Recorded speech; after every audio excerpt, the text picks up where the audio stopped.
Hey guys! Today I've decided to share some tips for Tears of the Kingdom that I've been doing in my playthrough. I haven't completed the game yet. At this point I'm mid to late game. These tips can be done fairly early in the game though, with only a little exploration. And I would say that some of them are valuable come late game. Don't worry, there won't be any story spoilers here. But some minor things like the map and outfits may be revealed. All the same, I hope you guys find this information helpful. Number 1. Finding Hestu. This one might not seem like a hard thing to do, but something in the game can happen that causes him to disappear from his initial starting spot. This drove me crazy as everybody was telling me to look for him around Lindor Tower, and yet he wasn't there. Hestu is supposed to be cowering and in need of help from some monstrous trees. However, if you end up activating the tower before helping him, possibly because you flew over it from another tower and didn't notice him, then that base encounter will go away. From that point forward, he will appear in Lookout Landing.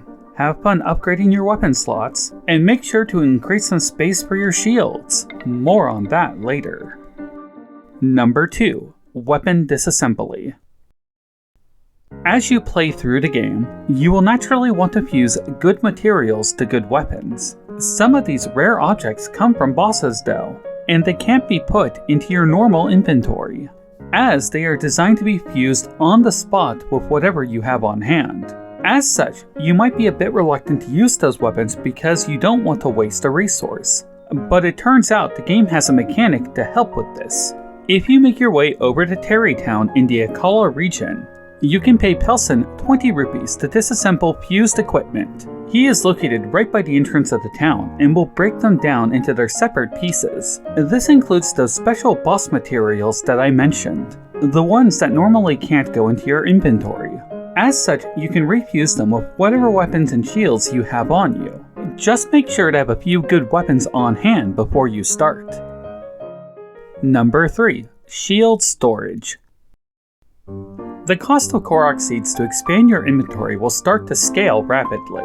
And so, once you have 3 or 4 rows of weapons, it quickly becomes a hassle to track down those little buggers in the wild. You can, however, get some more slots for holding those great weapons and materials you keep finding out in the open, and that is by fusing them with your shields for temporary storage. On the surface, this might seem like you're wasting them, but remember, Pelson and Terrytown can break them apart for you for only 20 rupees. I personally rarely use shields in the game, and while I do keep some Zonai gizmos attached for situational uses, I found that it is way more useful to use shields as extra storage for the good things I keep finding. And of course, that is especially true for the boss materials you normally can't pick up. In addition to that, you can easily get multiple rows of shields from Hestu for a low amount of seeds. Number 4. Hyrule Castle. Now that you know how to store the good stuff in your inventory effectively, you might be wondering where you can find a generous supply of weapons to use. I have found 2 really good locations, and both of them can be accessed really early in the game. The first one is Hyrule Castle Sanctum. While it might take some stamina restoration food, you can get there as early as the first tower in Lookout Landing. Make a nice landing outside the sanctum, and head in with no fear of monsters lurking in the area. You can get your hands on a Royal Guard Claymore, a Royal Guard Bow, and a Royal Guard Halberd, all of them having a high attack value. Afterward, climb or ascend up to the spire of the main castle, and there you can find another good bow, the Dusk Bow, which sports a not too bad 30 attack value and fires really straight. It resembles the Bow of Twilight to me. Regardless, I personally found the Royal Guard Bow to be an excellent bow to use, and you can get 2 more of them if you fly over to Zelda's study and room. Best of all, these all respawn after every blood moon. Number 5. Zonite Forge Island. Not too far away from the Great Sky Island is a really useful location called the Zonite Forge Island. It's this strange looking one off in the distance. I found from the Room of Awakening, you can always use this corner to ascend right to the top. It's a good high spot to basically cover almost half the map. Anyhow, looking off to the east, you can see the island clearly. Getting over there isn't too difficult, but you might have to make a pit stop along the way. Once there is a little puzzle to solve. It involves using these wind turbines to get to the top. Then you have to fall through a tunnel avoiding lasers. How exciting. Once you ascend to the center, there is a shrine you can activate for quick travel. Off to the side, there are some really good pieces of gear you can pick up. A mighty Zonite sword, a mighty Zonite longsword, and a mighty Zonite shield.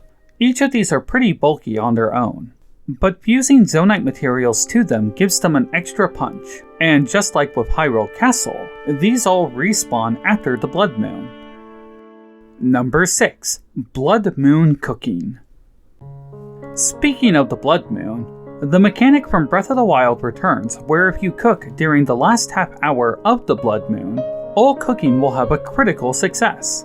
Well, as long as it's not a result that would normally end in dubious food. The real tip I have for you, though, is to always carry around portable pots for this occasion. That way, when the Blood Moon starts, you don't feel the need to drop everything and run to a stovetop. Just lay them out and grill up whatever. Now, that being said, while the Blood Moon will aid in cooking, I have found that rolling for buffs is the best approach with it. While there are a lot of recipes that can make fancy meals with, a single hearty item or Endura item will generate a meal that completely restores your health or stamina respectively. They also give a bonus of that type. The stamina buff in particular I found very useful while gliding long distances across the world. Number 7. Flame and Frost Weapons. Another mechanic to return from Breath of the Wild is the use of flame and ice weapons. Both will increase and decrease your temperature respectively while you travel. While that is useful in itself, I found that making a flame sword from the Flame Gliok horn is just a really versatile weapon to have. It basically functions like the old flame sword from Breath of the Wild, and can be used to start fires without consuming durability. Also, just having it on you will melt ice, very useful in cold areas. Similar to that, you can make a frost sword using a Frost Gliok horn. This can be used to make ice platforms on water without consuming durability. And, of course, it will freeze enemies when you hit them. Which brings me to Number 8. Freeze, Break, or Shock. Just like in Breath of the Wild, when you freeze an enemy, they will take a huge amount of damage when struck from the next attack. This is a good way of saving durability. You can freeze them and then switch to your heavy damage weapon, all to deal that satisfying crushing blow. This is of course really great to cheese those strong guys once you have cleaned up all the minions. As for clearing out the minions themselves, you can freeze them just like any other enemy, but you can then hit them with an electric attack. This will create a wave that shocks nearby enemies. Just be careful with that. I prefer doing this with arrows to keep my distance. Number 9. Signpost Brace. Every now and then you will come upon a worker trying to put up a signpost. Sometimes the post they're putting up is more complicated, but I found that this structure is basically foolproof for solving the problem. I saved it in my auto-build history, and it uses the materials from the usual nearby stock to create. Just line it up, and watch how this poor schmuck is amazed at your rudimentary building skills. Number 10. The Treasure Chest Sensor. Once you have unlocked the sensor ability from Ravi at the Hateno Tech Lab, a little ways into the game, you can upgrade it just like it was in Breath of the Wild. That by itself isn't tip-worthy. What is though is taking a picture of a treasure chest and then setting it as your sensor target. This is useful in shrines when you have solved the puzzle, but that hidden chest isn't very obvious. You do want each shrine marked with that treasure chest clear icon, don't you? Well, that's all I have for you today, guys. I hope you are all really enjoying the game. I know I am. It's a real joy to play. If you found any of these tips helpful, please give my video a like.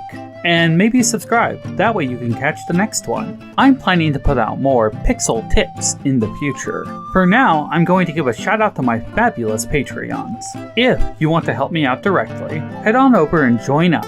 You will gain access to my Discord where you can talk to me more directly, not to mention your name would be posted in every video. With that said and done, I hope you have a great day, and may the way of the hero lead to the Triforce.